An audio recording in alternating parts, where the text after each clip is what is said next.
Baik, kita mulai pertemuan ke-25 ini.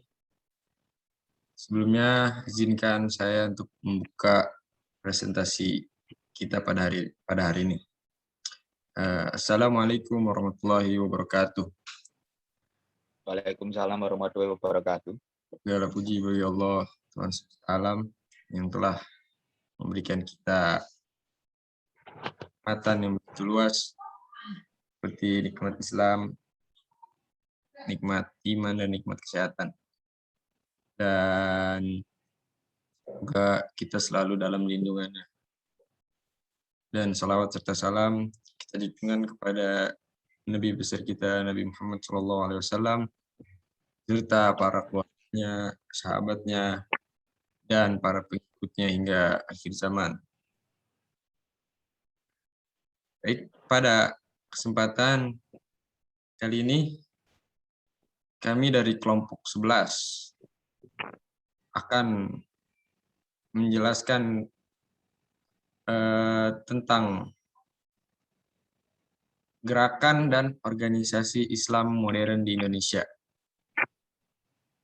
Sebelumnya, di sini izinkan kami untuk memperkenalkan diri masing-masing. Nama saya Muhammad A'la Zulkarnain. Saya dari jurusan Sastra Arab. Perkenalkan nama saya Putra Abdullah Ilhamsyah dari D3 Game Animasi. Perkenalkan, nama saya Laila Rafiatul Zahroh dari jurusan Teknologi Pendidikan. Oke, baik. Ya, pada kesempatan kali ini kita akan membahas tentang gerakan dan organisasi Islam modern di Indonesia. Seperti yang kita sebelumnya sebelum kita masuk ke materi konsep organisasi tersebut, sebelum kita membahas tentang kompetensi dasar yang akan kita pelajari. Setelah mengikuti perkuliahan ini, diharapkan kepada seluruh mahasiswa dapat memahami macam-macam bentuk gerakan dan organisasi Islam yang menonjol di Indonesia. Yang kedua yaitu memahami latar belakang berdirinya serta karakteristik ajaran masing-masing serta beberapa kritik yang dialamatkan pada masing-masing organisasi tersebut. Kita masuk ke intinya. Yang kita bahas pada kali ini ada 4 organisasi besar yang ada di Indonesia. Yang pertama ada Muhammadiyah, yang kedua ada Nahdlatul Ulama atau NU, yang ketiga ada Salafi, dan yang keempat ada Hizbut Tahrir. Di dalam setiap organisasi juga memiliki ketentuannya masing-masing. Akan tetapi mereka tetap sama dalam masalah akidah, akan tetapi mungkin dalam masalah fikih mereka berbeda-beda. Kita langsung saja kita bahas tentang sejarah berdirinya Muhammadiyah dan ajaran-ajarannya ya. Di sini.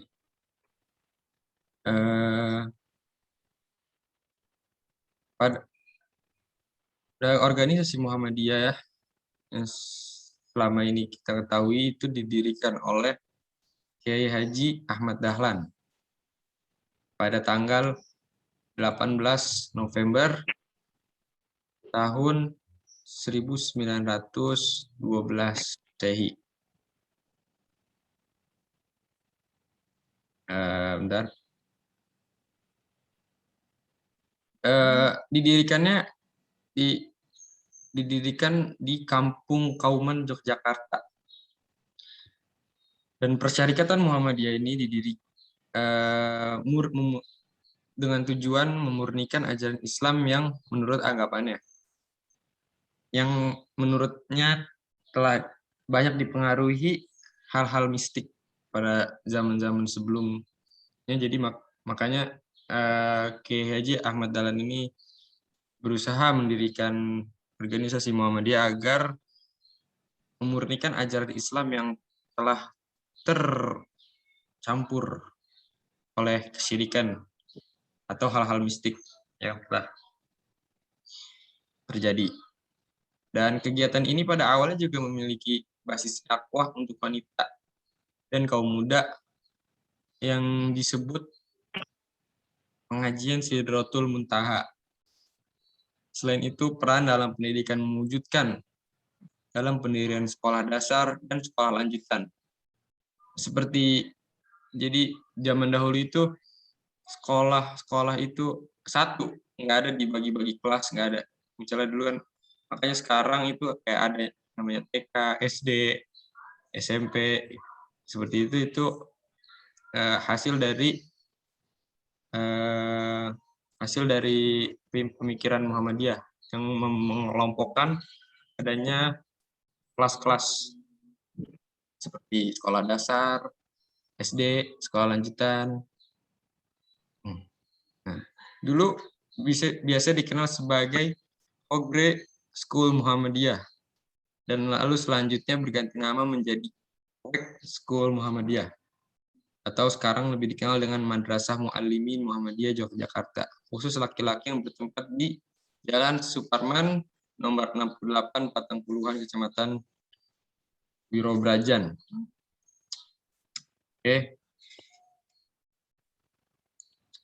Dan dalam catatan ada Bidarman, ahli sejarah dari UGM, kelahiran Kauman, nama Muhammadiyah pada mulanya diusulkan oleh kerabat dan sekaligus sahabat Kyai Ahmad Dahlan yang bernama Muhammad Sangidu, seorang ketip Anom Keraton Yogyakarta dan tokoh pembaharuan yang kemudian menjadi penghulu Keraton Yogyakarta yang kemudian diputuskan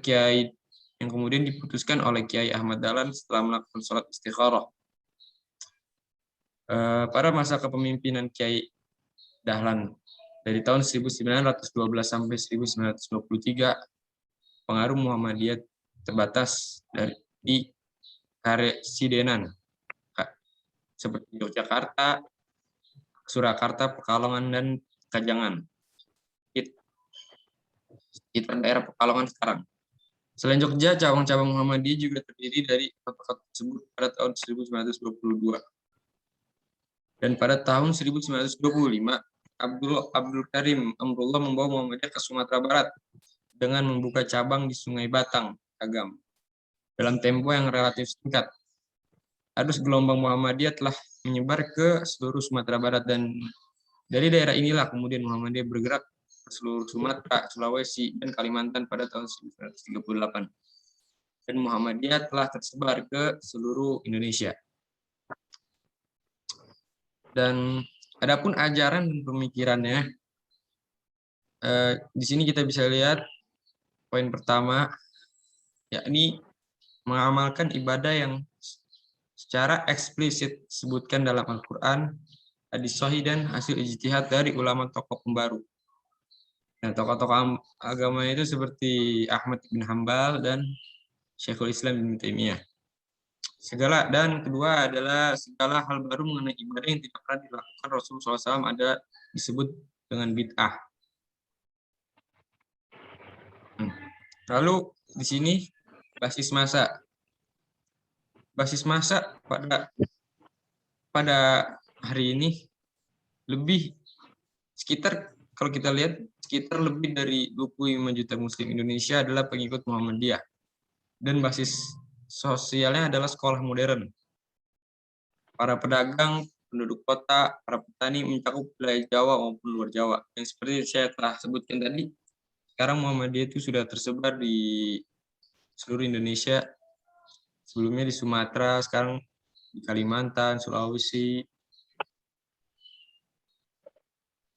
Dan adapun pendekatan dakwahnya cenderung menggunakan pendekatan salaf. Apa itu pendekatan salaf?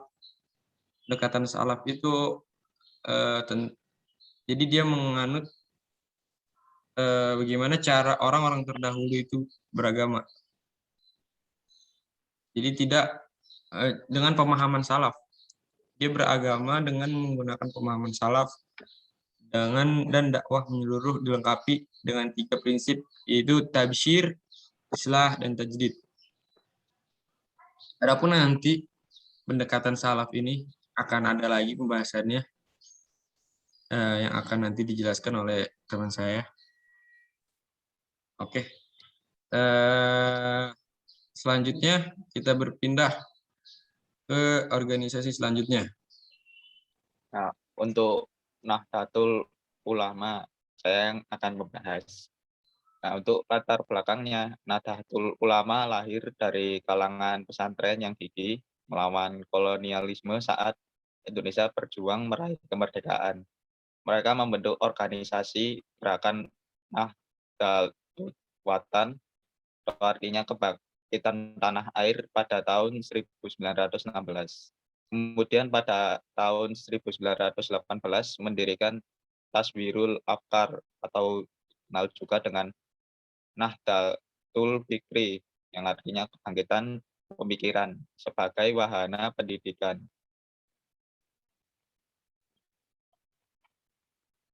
Nah,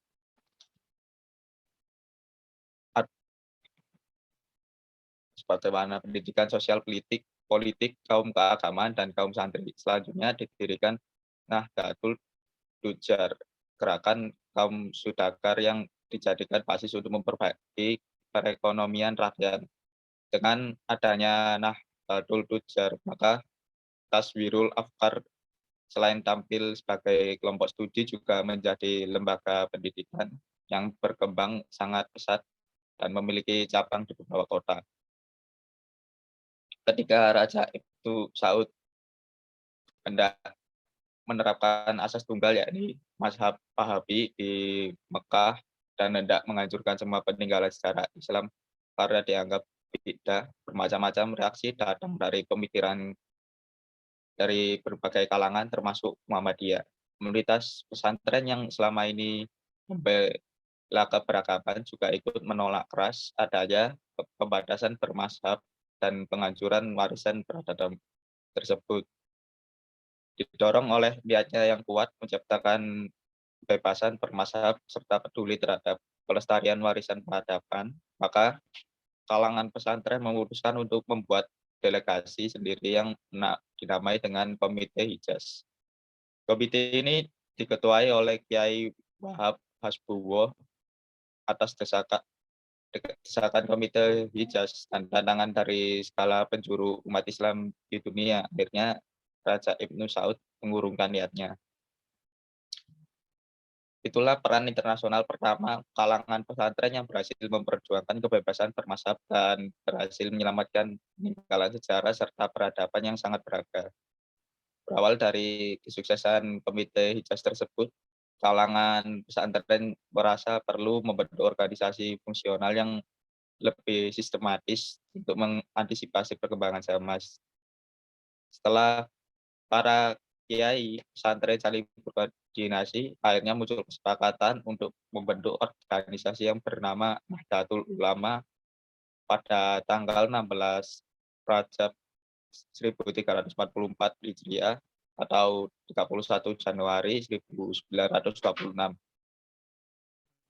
untuk ajaran dan pemikirannya, Nahdlatul Ulama menganut paham Ahlus Sunnah wal Jamaah. Aswaja adalah sebuah pola pikir yang mengambil jalan tengah antara ekstrim akli dengan kaum ekstrim nakli, tekstualis, yakni tidak hanya berpegang teguh pada dalil Al-Quran dan Sunnah, tetapi juga menggunakan kemampuan akal ditambah dengan realitas empirik. Cara berpikir semacam itu dirujuk dari para ulama terdahulu, yaitu dalam bidang tauhid mengikuti Abu Hasan al-Asy'ari dan Abu Mansur al-Mutiridi.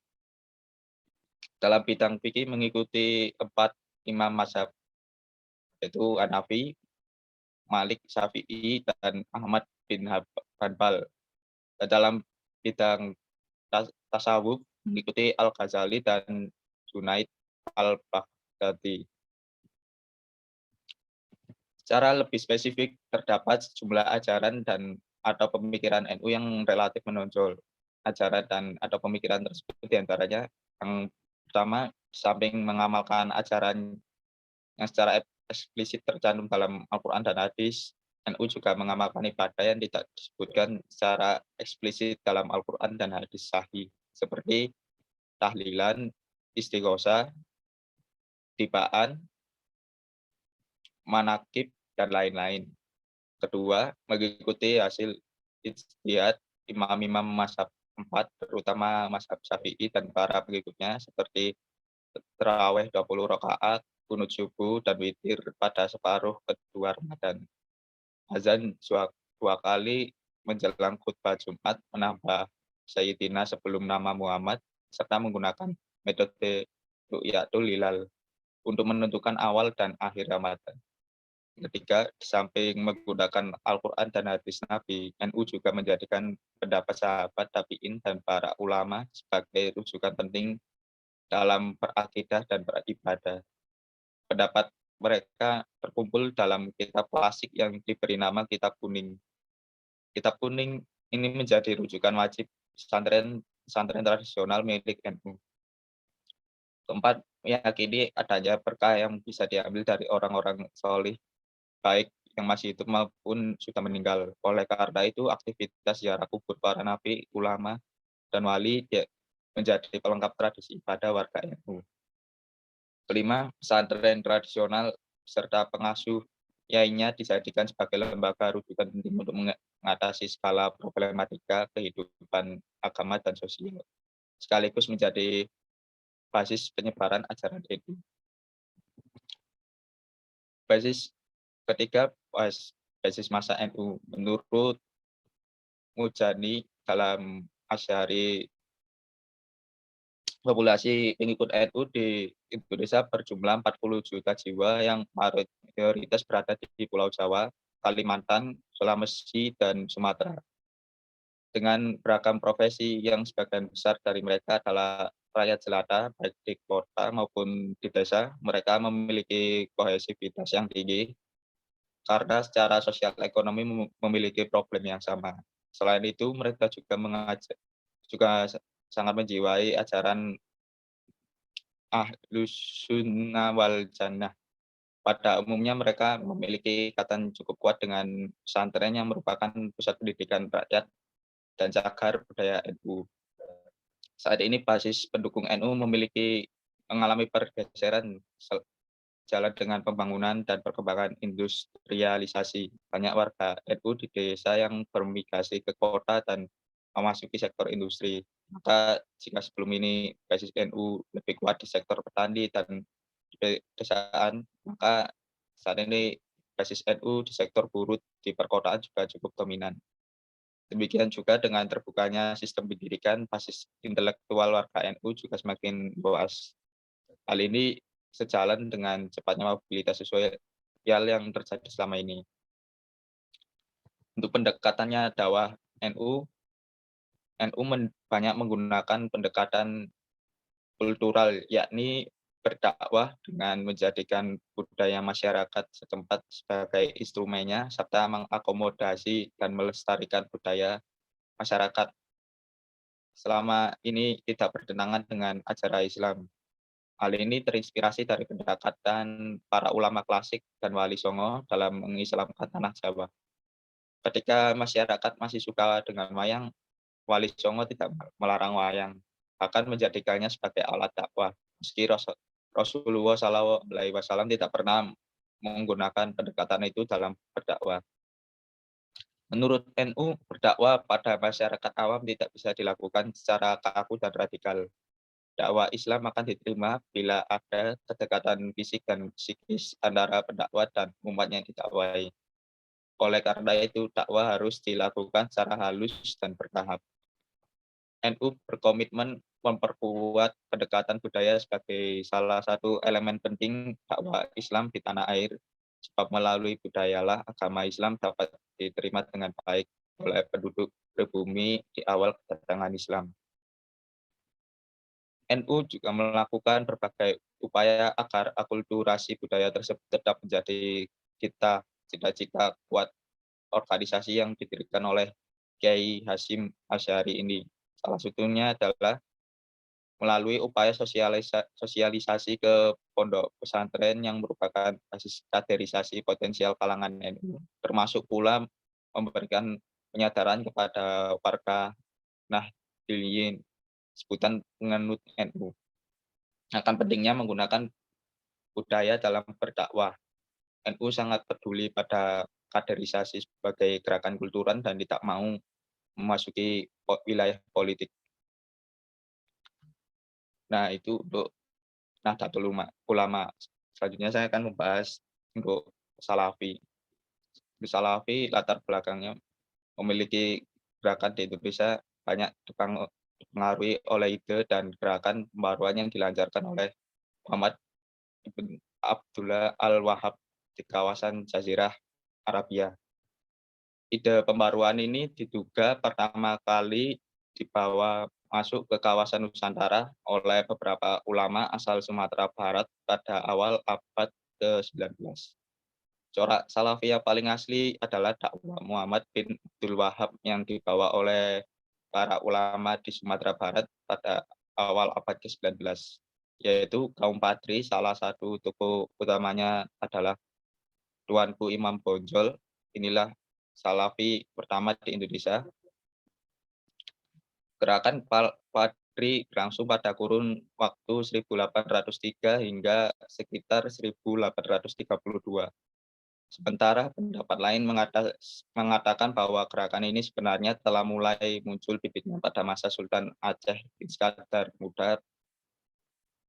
Samping itu, ide pembaruan ini secara relatif memberikan pengaruh pada gerakan-gerakan Islam modern Indonesia yang lahir kemudian seperti Muhammadiyah, Persis, Persatuan Islam, dan Al-Irsyad.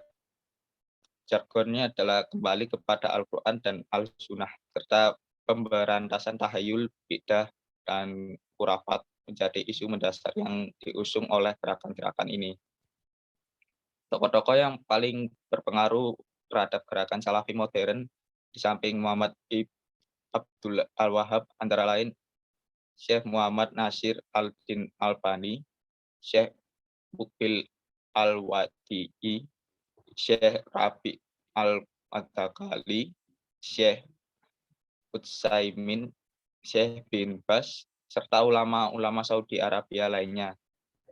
Dari tokoh-tokoh tersebut muncul sejumlah tokoh yang menjadi penggerak Salafi modern di Indonesia seperti Ja'far Umar Talib, Yazid Abdul Qadir Jawas, Abdul Hakim Abdad, Muhammad Umar As-Sewed, Ahmad Asifuddin, dan Abu Lida.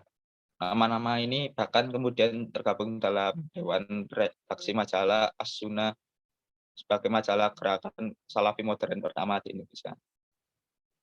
Untuk acaranya, Salafi memiliki dua pengertian. Pertama, sisi khutbah, yaitu 3 generasi pertama Islam yang disebut Al-Qurun Al-Mufaddah, yaitu generasi sahabat, tabi'in, dan tabi'in. Kedua, sisi manhaj. Siapa saja yang mengikuti manhaj 3 generasi tersebut, maka mereka disebut pengikut salaf. Setidaknya ada 4 ajaran penting dari gerakan Salafi modern, yaitu upaya-upaya yang mereka kerahkan salah satunya terpusat pada pembersihan ragam bidah yang selama ini diyakini dan diamalkan oleh berbagai lapisan masyarakat Islam. Ajaran ini disebut dengan Ajrut tadi. Mereka memandang keterlibatan dalam semua proses politik praktis seperti pemilihan umum dan sebagai sebuah bidah dan penyimpangan. 3, mereka cenderung kooperatif dalam menyikapi gerakan-gerakan Islam yang ada dalam bingkai natakwaan bima itafaqna alaih wa natanasha bima ikhtalaf. 4, mereka meyakini adanya larangan melakukan gerakan separatis dalam sebuah pemerintahan Islam yang sah. Itulah sebabnya setiap tindakan atau upaya dianggap meruntuhkan pemerintahan yang sah dengan mudah diberi cap khawarij, bugat, atau artinya makar, dan semacamnya. Untuk basis masanya, pengikut Salafi di Indonesia masih sangat sedikit bila dibandingkan dengan pengikut NU dan Muhammadiyah. Pada umumnya mereka adalah alumni pesantren atau majelis taklim yang diasuh oleh para ustadz tamatan sekolah di Timur Tengah seperti Saudi Arabia dan Yaman, atau seperti lembaga Timur Tengah yang ada di Indonesia seperti Libya, Lembaga Ilmu Pengetahuan Islam dan Arab di Jakarta. Untuk pendekatan dakwah bagi penganut Salafi untuk urusan agama tidak ada istilah kompromi. Ada yang dipandang tidak benar menurut dalil Al-Quran dan Sunnah secara tegas ditolak, sedangkan apa yang dianggap benar akan disampaikan walaupun pahit. Pandangan seperti itulah tampaknya yang membawa Salafi ke kancah perdebatan dengan gerakan yang lain, baik dalam rangka mempertahankan keyakinan agamanya maupun menunjukkan bahwa keyakinan agama yang dianut lawan perdebatan mereka salah. Sekian yang saya bahas. Untuk Hizbut Tahrir akan dibahas oleh teman saya.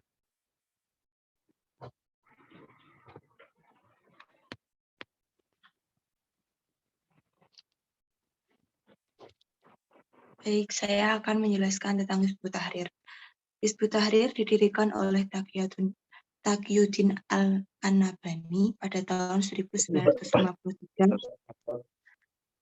Beliau merupakan seorang ulama, pemikir, politis ulung, dan hakim pengadilan banding di Al-Quds. Ajarannya yaitu menegakkan syariat Islam dalam setiap aspek kehidupan, mengupayakan berdirinya negara Islam global atau khalifah yang dipimpin oleh seorang khalifah. Hizbut Tahrir beraktivitas di seluruh masyarakat Islam di dunia dengan mengajak kaum muslim untuk melanjutkan kehidupan Islam di bawah naungan negara khalifah. Juga untuk memperkuat komunitas muslim dengan terikat pada hukum-hukum Islam dan menciptakan identitas Islam yang kuat. Basis massa Hizbut Tahrir yaitu mayoritas pengikut Hizbut Tahrir di Indonesia adalah kaum muda dari kalangan mahasiswa di kampus-kampus perguruan tinggi umum. Pendekatan dan dakwah yaitu digunakan adalah pendekatan demonstrasi publikatif. Di Indonesia sendiri, Hizbut Tahrir sudah berdiri sekitar tahun 2004 dan 2007. Namun pada tahun 2017 dibubarkan karena tidak sesuai dengan Undang-Undang Perpu Nomor 2 Tahun 2017 tentang Organisasi Kemasyarakatan.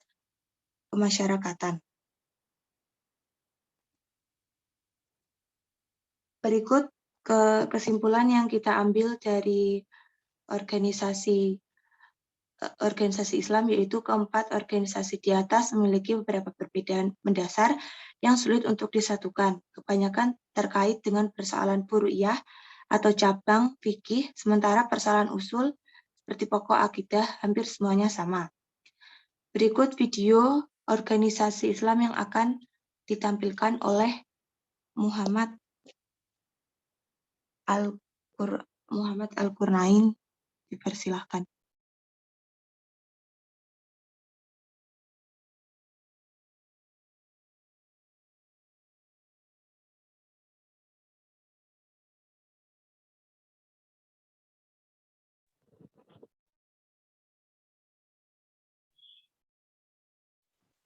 Ya baik, bentar.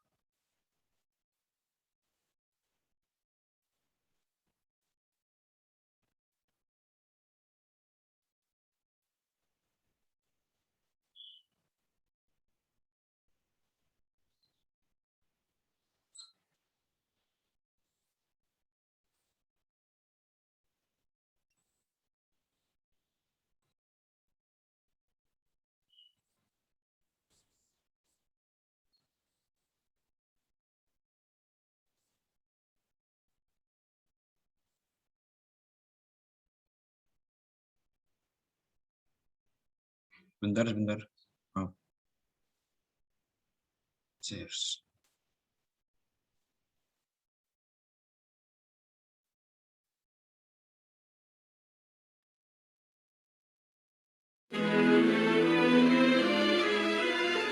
Muhammadiyah, lebih dari 1 abad menyinari negeri. Jauh sebelum Indonesia merdeka, Muhammadiyah telah ikut membangun pondasi bangsa. Terinspirasi oleh surah Ali Imran ayat 104 yang mendorong agar umat membentuk satu gerakan yang menyerukan kepada kebaikan dan mencegah kemungkaran. Kiai Haji Ahmad Dahlan mengorganisir umat untuk dakwah amar makruf nahi munkar mencakup 3 area. Santunan kaum duafa atau feeding, pendidikan atau schooling, dan kesehatan atau healing. Santunan kaum duafa atau feeding. Di awal berdirinya, Muhammadiyah mendorong anggotanya untuk memberi makan, memberi pakaian dan perlindungan orang miskin di sekitar Kauman Jogja. Kini telah memiliki 384 panti asuhan yatim piatu Muhammadiyah tersebar di seluruh Indonesia. Pendidikan atau schooling. Muhammadiyah adalah pelopor sekolah modern di Indonesia dengan menggunakan sistem kelas dan bangku yang dianggap meniru Belanda. Kaum pribumi mendapat kesempatan mempelajari ilmu umum. Kini Muhammadiyah telah memiliki ribuan sekolah madrasah, pesantren dan perguruan tinggi. Kesehatan atau healing. Melalui PKO, Muhammadiyah menyediakan layanan kesehatan untuk rakyat. Kini Muhammadiyah telah memiliki 461 rumah sakit, BKIA, dan balai pengobatan. Gerakan sosial Muhammadiyah bersifat inklusif, mendukung dialog dan keragaman. Kegiatan sosialnya tak pandang golongan dan agama. Bahkan, Muktamar ke-47 di Makassar melahirkan rekomendasi tentang dakwah komunitas, pelayanan terhadap kelompok difabel dan minoritas, serta peningkatan tradisi ilmiah dan dialog antar mazhab dalam mengatasi konflik di Indonesia, serta penegasan negara Pancasila sebagai Darul Ahdi wa Syahadah. Bukan hanya dalam gerakan sosial, Muhammadiyah pun berkontribusi dalam perjuangan kemerdekaan. Panglima Besar Jenderal Sudirman adalah anak Muhammadiyah dan kader Hizbul Waton. Pasca kemerdekaan, dalam politik masa kemerdekaan, tokoh-tokoh Muhammadiyah seperti Kiai Haji Mas Mansur, Kasman Singodimejo, Ki Bagus Hadikusumo dan Kahar Muzakir, Insinyur Haji Juanda dan Soekarno adalah pelaku utama dalam pembentukan negara Indonesia. Era reformasi Indonesia tahun 1998 tak lepas dari peran Amin Rais yang saat itu ketua PP Muhammadiyah yang dianggap bapak reformasi. Kiai Haji A.R. Fahrudin, Kiai Haji Ahmad Ajhar Basir MA, Profesor Syafi'i Ma'arif, dan Profesor Din Samsudin adalah nama-nama yang sempat memimpin Muhammadiyah sekaligus memberi warna pada bangsa ini. Dimulai dari Kauman Jogja, kini gerakan dan amal usaha Muhammadiyah tersebar di seluruh Indonesia. Muhammadiyah adalah ormas yang memiliki penyebaran anggota merata di seluruh provinsi di Indonesia. Bahkan pendidikan Muhammadiyah misalnya telah dibangun di berbagai daerah minoritas Muslim seperti Papua, Flores, dan Manado. Kini Muhammadiyah telah berkembang di beberapa negara seperti Thailand, Mauritius, dan Singapura. Pimpinan cabang istimewa Muhammadiyah juga telah berdiri di Inggris, Belanda, Amerika Serikat, Tunisia, Mesir, Rusia, Jepang, Iran, dan sebagainya. Saat ini Muhammadiyah didukung oleh 7 organisasi otonom, yaitu Aisyah, Pemuda Muhammadiyah, Ikatan Mahasiswa Muhammadiyah, Ikatan Pelajar Muhammadiyah, Tapak Suci, Nasyatul Aisyah, dan Hizbul Waton. Secara struktur Muhammadiyah memiliki 34 pimpinan wilayah, 488 pimpinan daerah, 3.655 pimpinan cabang, dan 8.107 pimpinan ranting. Kini telah lebih dari 1 abad, Muhammadiyah terus berbakti untuk menyinari negeri.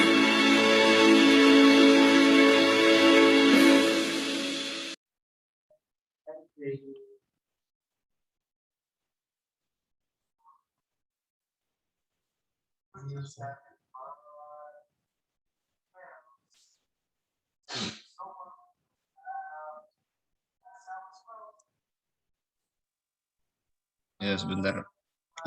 Selanjutnya kita ke video tentang Nahdlatul Ulama.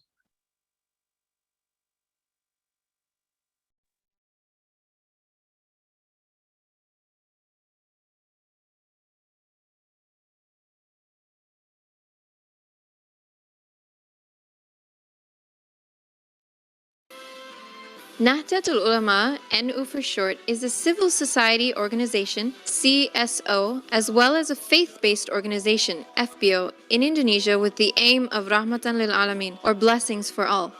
Ahlus Sunnah wal Jama'ah following the four madhabs, Shafi'i, Hanafi, Maliki, and Hanbali.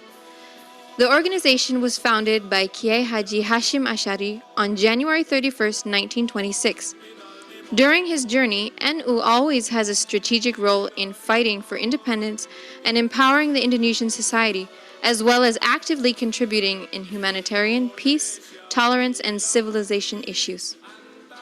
As an organization rooted in the grassroots level, NU has 100 million members, branch offices in every village, sub-district, district, and all provinces in Indonesia, and representative offices in 34 countries. Thus, NU has a well-developed spirit, Ukhwa Insaniya, brotherhood of humanity, Ukhwa Wataniya, brotherhood of fellow nations, and Ukhwa Islamiyya, brotherhood of fellow Muslims. In the daily life of NU residents, they always hold the principle of keeping up with traditions as well as becoming innovative. In running NU's mission to prioritize the principles tasamuth, tolerance, tawasuth, moderation, tawazun, balance, i'tidal, justice, and Mabadi' Khairul Ummah, building a civilized society.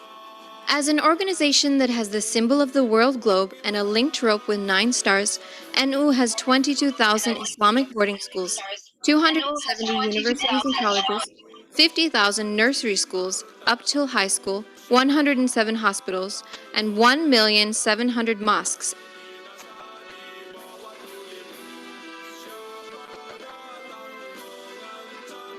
as well as many institutions including Youth Movement Association, Ansor and Bansar, Young Women's Association, Fatayat, Women's Association, Muslimat, Students Association, IPNU and IPPNU, Self-Defense, Pagar Nusa, Labor Association, Sarbu Musi, Sufism Association, Jatman, Teachers Association, Quran Reader Association, Hadra Association, NU Alumni Association, ISNU.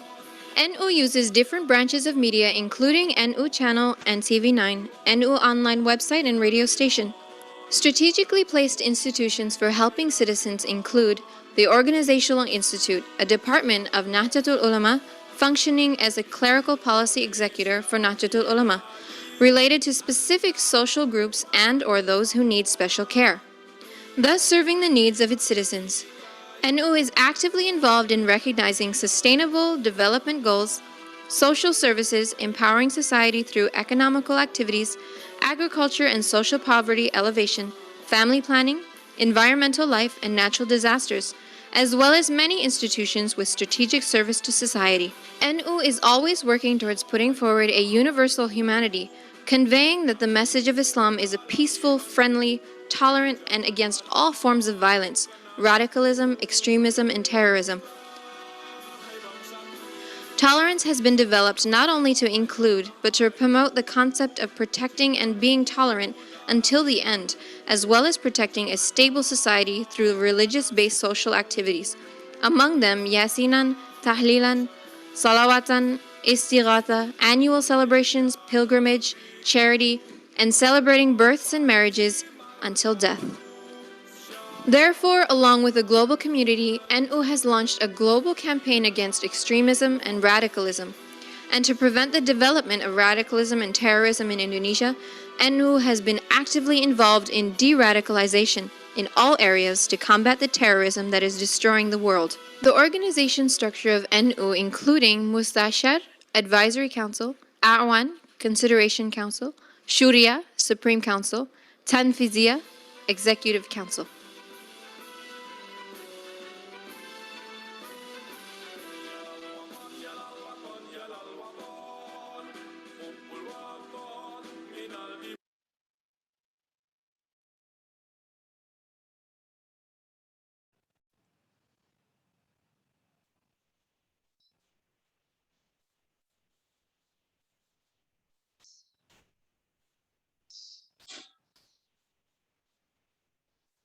Ya, sekian